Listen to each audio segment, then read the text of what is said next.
Hello नमस्कार मित्रांनो, creative maths Marathi या आपल्या युट्यूब चॅनल मध्ये पुन्हा एकदा तुमच्या सगळ्यांचं सहर्ष स्वागत आहे।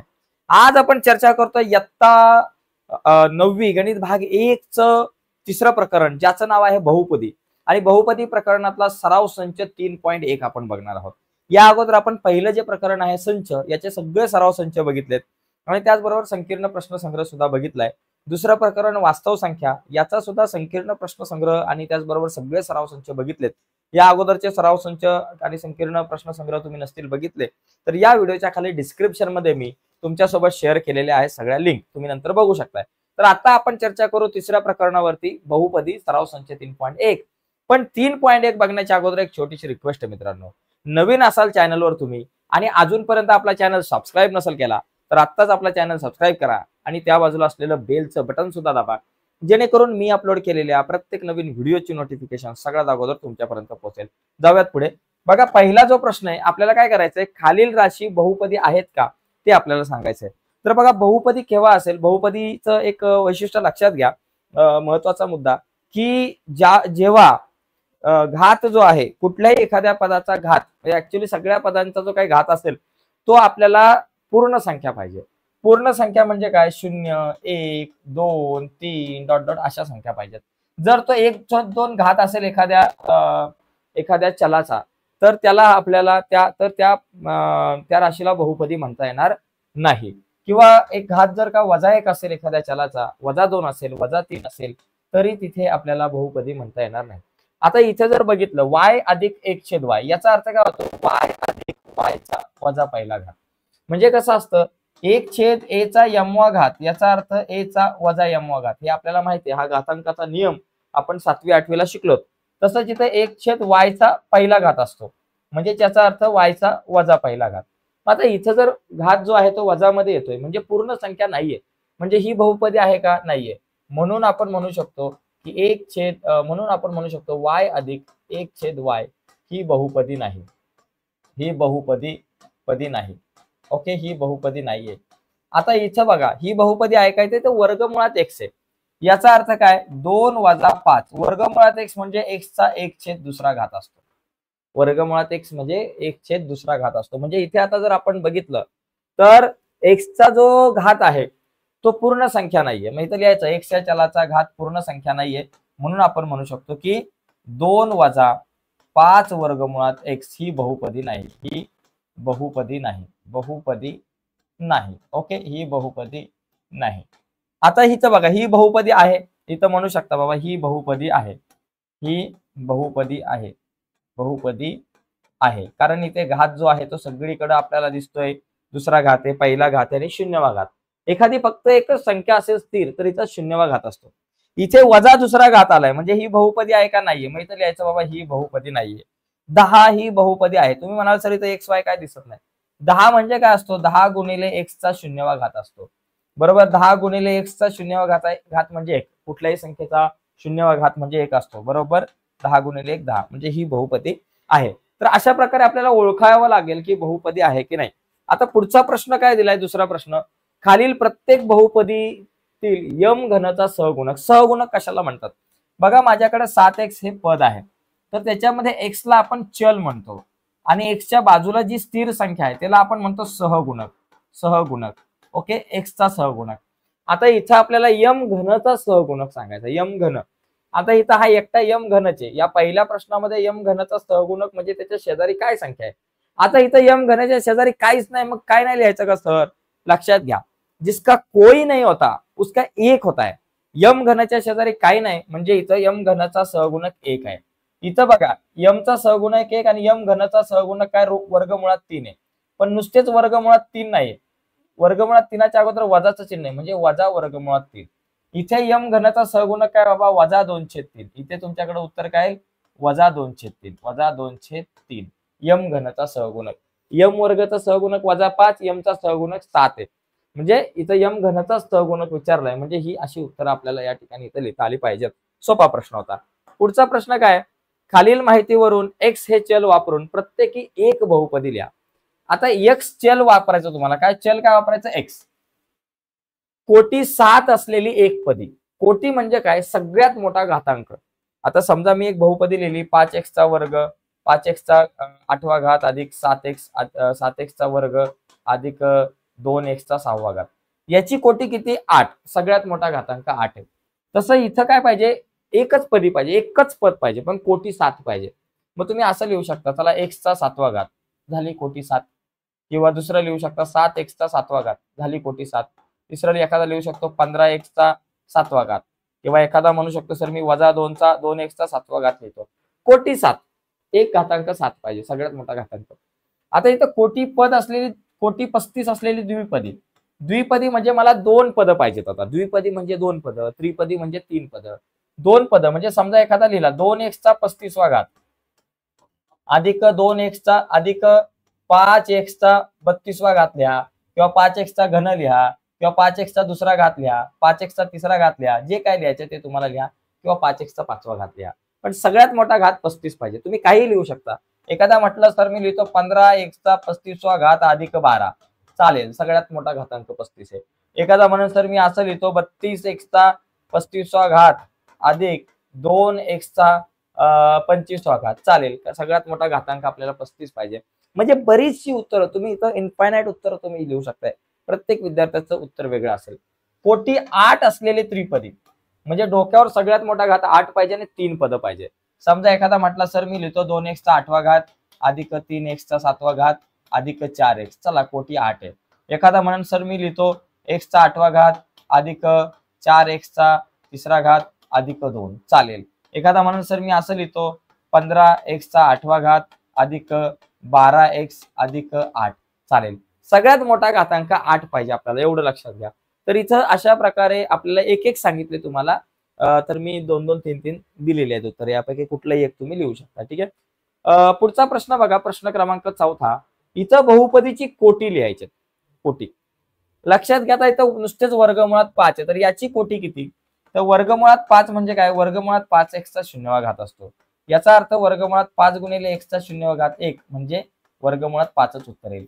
नुसती स्थिर संख्या असेल तर इथं कोटी किती बाबा 1 आहे, इथं तुमचं उत्तर 1 आहे. बरोबर, मी इथं समोरासमोर उत्तर लिहितो. इथं डोक्यावरती 0 आहे, इथे कोटी किती 0. कोटी म्हणजे सगळ्यात मोठा घातांक. इथं एकच पद आहे म्हणजे, आणि डोक्यावरती 2 आहे म्हणजे इथं कोटी 2. इथे कोटी किती बघा 10वा घात आहे म्हणजे इथे कोटी किती आली तुमची 10. या प्रश्नाचं उत्तर इथं कोटी 10 आहे. आणि इथे कोटी किती 1 आहे. पीच्या डोक्यावर काहीच नाही म्हणजे इथं कोटी किती 1. या प्रश्नाचं उत्तर 1 येईल 5व्या. आता इथे कोटी किती, सगळ्यात मोठा घातांक 5 आहे, इथं कोटी किती 5. तुम्ही लिहायचं बाबा कोटी बरोबर 5. आता इथं काय कोटी लिहायची बघा, तुम्हाला वाटेल की एकच आहे, डोक्यावर काहीच नाही म्हणजे. इथं x आहे, y आहे, z आहे. बघा x y z म्हटलं, x च्या डोक्यावर 1, y च्या डोक्यावर 1, z च्या डोक्यावर 1. तर तिघांचा मिळून किती झाला, घात 3 झाला. इथं x चा 1, y चा 1, इथं घात किती झाले 2 झाले, आणि इथं 1. तर सगळ्यात मोठा आकडा 3 आहे. मग इथं कोटी किती झाली बाबा 3. तर अशा वेळेस तुम्ही कोटी 3 लिहू शकताय जर 3-3, 4-4 चल असतील तर. आता इथं किती 7 अधिक 3 10, 5 अधिक काय नाही म्हणजे 1 6, आणि 1 अधिक 1 2, तर 10 मोठा आकडा आहे म्हणजे इथे कोटी किती झाली 10 झाली. तर अशा प्रकारे तुम्हाला कोटी लिहिता आली पाहिजे. एकदम सोपा प्रश्न आहे. कोटी म्हणजे काय, सगळ्यात मोठा घातांक ज्याला आपण कोटी म्हणतो. एकदम सोपा प्रश्न आहे. चला पुढे जाऊ. चौथ्या नंतर 5वा प्रश्न बघा. बघा इथं काय करायचं, बहुपदींचे रेषीय वर्ग व घन बहुपदी. बघा जिथं सगळ्यात मोठा घातांक एकच असतो, 1च्या वर नसतो, त्याला रेषीय बहुपदी म्हणतात. जिथं सगळ्यात मोठा घातांक 2 असतो, 2च्या वर नसतो, कोण 2च्या खाली नसतो, त्याला आपण वर्गीय बहुपदी. आणि जिथं सगळ्यात मोठा घातांक 3 असतो, 3 पेक्षा मोठा कोणीच नसते, ओके, त्याला आपण घन बहुपदी म्हणतो. बघा आता इथे बघा वर्ग दिसतोय, सगळ्यात मोठा घातांक 2च्या वर काय दिसत नाही म्हणजे ही वर्गीय बहुपदी. 2x चा वर्ग अधिक 3x अधिक 1. ठीक आहे बाबा, 1 आहे डोक्यावरती काय नाही म्हणजे 1 असेल तर मग तिला आपण म्हणू शकतो रेषीय बहुपदी. 5 पी काय झाली बाबा, रेषीय बहुपदी. इथं नुसता एक y आहे म्हणजे याला पण आपण काय म्हणू शकतो, रेषीय बहुपदी. वर्गमुळात 5y आणि वजा 1/2. इथं घन आला म्हणजे ही घन बहुपदी. बघा काय बाबा, m चा घन अधिक 7m चा वर्ग अधिक 5/2m वजा वर्गमुळात 7, ही झाली घन बहुपदी. इथे पण तुम्हाला वर्ग दिसतोय म्हणजे ही वर्ग बहुपदी झाली. इथे घन दिसतोय 3r चा घन, ही घन बहुपदी. लय सोपं आहे. रेषीय बहुपदी, वर्ग बहुपदी, घन बहुपदी असं पण आपण म्हणू शकतो. किंवा कधी कधी विभाजन असं पण होतं, एकपदी, द्विपदी, त्रिपदी जर विचारलं असतं तर ही त्रिपदी आहे, एकपदी आहे, द्विपदी आहे, एकपदी, एकपदी ही बहुपदी, चारपदी वगैरे नाही म्हणायचं, बहुपदी म्हणू शकतो. पुढे बघा, 6वा प्रश्न, बहुपदीचे प्रमाण रूप लिहा. आता या ठिकाणी तुम्हाला एक लक्षात घ्या, प्रमाण रूप जर तुम्हाला लिहायला आलं तर हा प्रश्न अतिशय सोपा आहे. एकंदरीत लक्षात घ्या, प्रमाण रूप म्हणजे इथं उतरत्या क्रमाने आपल्याला फक्त मांडणी करायचे, त्या व्यतिरिक्त आपल्याला बाकी काहीच नाही लिहायचं. प्रमाण रूप तुम्हाला लिहिता आलं पाहिजे. ओके, आता हा पुढचा प्रश्न बघण्याच्या अगोदर फक्त मला एक रिक्वेस्ट आहे, बरीचशी मुलं या ठिकाणी नवीन दिसत आहेत, तर एक रिक्वेस्ट आहे, जर तुम्ही नवीन असाल आणि अजूनपर्यंत तुम्ही आपला चॅनल सबस्क्राईब केला नसेल मित्रांनो, तर आत्ताच आपला चॅनल सबस्क्राईब करून त्या बाजूला असलेलं बेलचं बटन दाबा, जेणेकरून आम्ही अपलोड केलेल्या प्रत्येक नवीन व्हिडिओची नोटिफिकेशन तुमच्यापर्यंत पोहोचेल. प्रमाण रूप म्हणजे काय, उतरता क्रम लिहायचा, उतरता क्रम, घाताचा उतरता क्रम. इथं बघा यमचा घन आहे, घनानंतर बघा यमचा पहिला घात येतील, अधिक 5 यमचा पहिला घात आणि नंतर अधिक 3. घनानंतर पहिला घात आणि मग 0वा घात आहे. आता इथं पहिला कोण येईल, सगळ्यात मोठा घात वायचा 5वा घात आहे, मग त्या वायच्या 5व्या घाताला आपण अगोदर लिहू. नंतर चौथा घात, अधिक 2y चौथा घात आहे. नंतर काय बाबा, चौथ्या घातानंतर तिसरा घात, अधिक 3y तिसरा घात. नंतर हा वायचा वर्ग आहे, वायचा वर्ग. नंतर वजा 7y आणि नंतर बाबा एक स्थिर संख्या 1/2. तर एकदम सोपं आहे. म्हणजे प्रमाण रूपामध्ये लिहायचं म्हणजे काय बाबा, उतरत्या क्रमाने लिहायचं, जास्त काय टेन्शन घ्यायचं नाही. ठीक आहे, पुढे बघा, पुढचा प्रश्न 7वा, सहगुणक रूपातील बहुपदी एक्स चल वापरून लिहा. तर इथे एक्स चल रूपात वापरून लिहायचं आहे. 1 2 3. आता एक मिनिट, 9वा, याच्यानंतर आणखी आपला एक प्रश्न काय स्किप झाला का काय आपला, एकच मिनिट, फक्त एक प्रश्न आपला मला वाटतं स्किप झाला कुठला तरी. हा 7वा प्रश्न हा आहे आणि 7व्या नंतर मग पुढे आहे बघा, पहिला सहगुणक पद, आपण डायरेक्ट 8व्यावर आलो. आधी हा 7वा प्रश्न बघून मग 8वा. इथं काय करायचंय, बहुपदी सहगुणक रूपात लिहा. सहगुणक रूपात म्हणजे काय, त्या बहुपदीचं सहगुणक रूप लिहायचं. बघा पहिला जो प्रश्न आहे, एक्सचा घन वजा 2. सहगुणक म्हणजे एक्सच्या शेजारी कोण आहे, एक्स घनच्या शेजारी कोण आहे, चलाच्या शेजारी असलेल्या संख्याच लिहायच्या. आता या ठिकाणी जर मी बघितलं तर एक्स घन, फक्त याला आपल्याला बघा काय करायचं, एक्स घन आहे ना, एक्स घन नंतर वर्ग नाहीये, मग आपण काय करू, एक्सचा घन अधिक 0x वर्ग ऍड करू, नंतर एक्स पण नाहीये, अधिक 0x करू आणि नंतर आपले वजा 2. बरोबर, एक्स घन नंतर वर्ग असतो आणि नंतर मग पहिला घात असतो आणि मग स्थिर संख्या असते. मग आता इथं सहगुणक रूप जर आपण म्हणायला गेलो, सहगुणक रूप, याचं सहगुणक रूप काय झालं, तर याचं सहगुणक रूप आहे एक्स वर्ग, एक्स घनच्या शेजारी काय बाबा 1 आहे, इथं एक्स वर्गाच्या शेजारी 0 आहे, एक्सच्या शेजारी 0 आहे आणि नंतर वजा 2 आहे. तर याला आपण म्हणू शकतो काय बाबा, हे झालं सहगुणक रूप. ठीक आहे, दुसरा प्रश्न बघा, 5y. आता 5y आहे, तर 5y चा जर विचार केला तर 5y आणि 5y नंतर एक स्थिर संख्या पाहिजे जी इथं नाहीये. बरोबर, मग इथं अधिक स्थिर संख्या नाहीये, मग तिला 0 म्हणायचं. मग इथं सहगुणक रूप जे आहे, सहगुणक रूप, तर इथे आपल्याला सहगुणक रूप म्हणता येईल की बाबा पहिला वायच्या शेजारी आहे 5 आणि नंतर आपला 0, हे झालं सहगुणक रूप. त्याच्यानंतर इथं तिसरा जो प्रश्न आहे बघा, तिसऱ्यात काय, 2m चौथा घात वजा 3m वर्ग अधिक 7. बघा 2m चौथा घात आहे, त्याच्यानंतर आपल्याकडे तिसरा घात नाहीये, मग इथं तिसरा घात आणायचा, अधिक 0m तिसरा घ्यायचा, 3m वर्ग, नंतर m नाहीये, मग 0m आणि अधिक 7 झालं.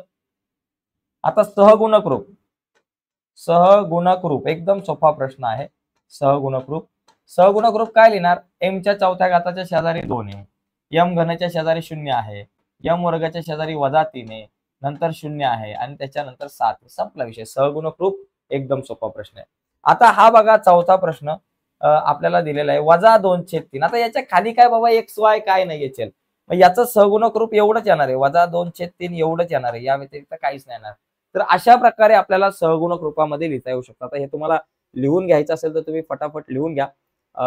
याच्यानंतर मग आपण थोडस पुढे जाऊयात, पुढचा प्रश्न आपण बघूयात. ओके, पुढचा प्रश्न बघा, पुढचा प्रश्न क्रमांक आता 8वा जो प्रश्न आपला राहिलाय, 8वा आणि 9वा, हे 2 प्रश्न आता फक्त राहिले, ते 2 प्रश्न बघू.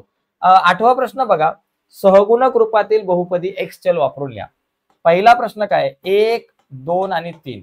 लक्षात घ्या इथं 3 संख्या आहेत, 3 आकडे आहेत, मग 3 असताना 3तून 1 वजा करायचा, 3तून 1 केला कुठल्याही आकड्यातून, इथं 3तून 1 वजा करा, इथे 1 2 3 4 5 आहे, 5तून 1 वजा करा. इथं 1 2 3 4 आहे, 4तून 1 वजा करा. 3तून 1 वजा केले 2 राहिले. मग दुसऱ्या घातापासून सुरुवात करायची. कशी बघा, 1 गुणिले 2 बघा, 1 गुणिले x चा वर्ग दुसऱ्या घातापासून सुरुवात करायची. 1 x चा वर्ग अधिक 2 x नंतर काय ना बाबा, अधिक हा जो 2 आहे पहिला हा लिहिला 1 x चा वर्ग, नंतर 2 x चा पहिला घात म्हणजे 2x आणि अधिक 3 म्हणजे हे झालं आपलं काय बाबा, हे झालं आपलं म्हणजेच x वर्ग अधिक 2x अधिक 3 हे झालं घातांक रूप. आता या प्रश्नामध्ये जर तुम्ही बघितलं 1 2 3 4 5 5 संख्या आहेत, 5तून 1 गेले 4 म्हणजे चौथ्या घातापासून सुरुवात करायचे. म्हणजे 5x चा चौथा घात अधिक 0x चा तिसरा घात अधिक 0x चा वर्ग अधिक 0x आणि वजा 1. बघा काय होईल आपल्याकडं 5 बरोबर किंवा बाबा 5x चा चौथा घात अधिक 0 0 0 या शून्यवाल्या टर्मला नाही लिहिलं तरी चालेल, डायरेक्ट वजा 1 लिहिलं तरी चालेल, एवढं लिहिलं तरी चालू शकतं. 5x चा वर्ग वजा 1. आता हे घातांक रूपात आपल्याला या ठिकाणी यांना लिहायचं होतं. तर घातांक रूपात लिहिताना फक्त एक आपल्याला काळजी करणं गरजेचं आहे की हे मधले शून्य आपण नाही लिहिले तरी चालेल. आता बघा इथे 1 2 3 4 4 आकडे आहेत. मग 4तून 1 गेला 3 राहिले. घनापासून सुरुवात करू. घनापासून सुरुवात केली वजा 2x चा घन, नंतर अधिक 2x चा वर्ग वजा 2x आणि नंतर अधिक 2 झालं. असं आपल्याला हे उत्तर लिहिता येईल. तर एकदम सोपे प्रश्न आहे मित्रांनो. अशा प्रकारे आपल्याला खालील सहगुणक रूपातील बहुपदी एक्स चल वापरून आपण घातांक रूपात लिहिले. ठीक आहे. पुढचा प्रश्न बघा, प्रश्न क्रमांक 9 शेवटचा प्रश्न आपला राहिलेला आहे. यात बघा काय करायचं आपल्याला, याच्यामध्ये आपल्याला हे वर्गीकरण करायचं. तर इथं वर्गीकरणाचा जर विचार केला तर इथं 2-3 वेगवेगळ्या प्रकारात वर्गीकरण आपण ह्याला जरा इथं मध्ये ठेवू. एक तर वर्ग बहुपदी, घन बहुपदी, रेषीय बहुपदी आणि इथं द्विपदी, त्रिपदी, एकपदी. आता पहिली गोष्ट हे बघू, वर्ग बहुपदी. ठीक आहे, चला एक्स वर्ग बहुपदी बघा, ही वर्ग बहुपदी. चला पहिला हा भाग पूर्ण करू. 1 अधिक 2 कुठली बहुपदी आहे? रेषीय बहुपदी आहे. 1 अधिक 7 ही रेषीय बहुपदी, 1 अधिक 7 बरोबर. x अधिक 7 ही झाली रेषीय बहुपदी. x वर्ग वर्ग बहुपदी, हिला मग वर्ग बहुपदी मग इथं आपण लिहिणार x वर्ग, इथं वर्ग बहुपदी. चला इथं पहिला, इथे ही पहिली झाली. त्याच्यानंतर ही काय तिसरा घात आहे, घन आहे म्हणून ही घन बहुपदी. x चा घन अधिक x चा वर्ग अधिक x अधिक 5 ही घन बहुपदी. त्याच्यानंतर इथं वर्ग दिसतोय म्हणजे ही वर्ग बहुपदी. म्हणजे दुसरं उदाहरण आहे आपल्याकडं 2x चा वर्ग अधिक 5x अधिक 10 ही वर्ग बहुपदी. त्याला क्लिअर दिसणार नाही, थोडस जागा आपल्याकडे कमी आहे म्हणून. आता ही घन दिसतोय म्हणजे ही घन बहुपदी. मग इथं दुसरा इथं मुद्दा लिहू शकतो, घन बहुपदी. x चा घन अधिक 9, x चा घन अधिक 9 ही झाली घन बहुपदी. आणि इथं वर्ग आहे म्हणजे ही वर्ग बहुपदी. मग इथं आपण तिसरा प्रश्न लिहू शकतो, वर्ग बहुपदी 3x चा वर्ग अधिक 5x. म्हणजे याप्रमाणे इथं विभाजन आपण केलेलं आहे. ठीक आहे. आता याच्यानंतर पुढे सुद्धा मुद्दा आहे आपल्याकडे. इथे द्विपदी, त्रिपदी, एकपदी. इथं 2च पद आहे म्हणजे ही द्विपदी आहे. पहिलं बघा, x अधिक 7 ही द्विपदी आहे. ही x वर्ग एकच पद आहे म्हणजे इथं एकपदी आहे, आपण लिहू शकतो एकपदी मध्ये. इथं 4 पद आहे, काय लिहायची आवश्यकता नाही. इथे 1 2 3 पद आहे म्हणजे ही किती त्रिपदी मध्ये आली बरं का. इथं त्रिपदी मध्ये 2x चा वर्ग अधिक 5x अधिक 10 म्हणजे ही जी आहे त्रिपदी पण आहे आणि वर्गीय बहुपदी पदे. x घन अधिक 9 2च पद आहे म्हणजे ही 2 पदी. इथं दुसरा लिहा 2 द्विपदी, x घन अधिक 9 ही द्विपदी आहे आणि प्लस घन सुद्धा या ठिकाणी बहुपदी म्हणू शकतो. ही इथं पण 2च पद आहे म्हणजे ही सुद्धा तुमची द्विपदीच आहे. याला सुद्धा तुम्ही लिहू शकता तिसरा मुद्दा 3x चा वर्ग अधिक 5x ही वर्गीय बहुपदी सुद्धा आहे आणि द्विपदी सुद्धा आहे. तर अशा प्रकारे आपल्याला या प्रश्नाचं उत्तर लिहिता येऊ शकतो. ऍक्टिव्हिटी बेस्ड प्रश्न आहे आणि आपल्याला येतो, सामायिक परीक्षा असेल, घटक चाचणी असेल, सगळ्या प्रकारच्या परीक्षेमध्ये हे प्रश्न येतात. ठीक आहे. तर मित्रांनो आजच्या या चर्चेमध्ये इथेच थांबूयात. सराव संच 3.1 आपण बघितलेला आहे. नक्कीच तुम्हाला व्हिडिओ आवडले असेल तर व्हिडिओला लाईक करा. नवीन असाल आपल्या चॅनलवर, अजूनपर्यंत चॅनल सबस्क्राईब नसेल केला मित्रांनो तर आत्ताच आपला चॅनल सबस्क्राईब करून त्या बाजूला असलेलं बेलचं बटन सुद्धा दाबा, जेणेकरून मी अपलोड केलेल्या प्रत्येक नवीन व्हिडिओची नोटिफिकेशन सगळ्यात अगोदर तुमच्यापर्यंत पोहोचेल. मित्रांनो धन्यवाद सर्वांना.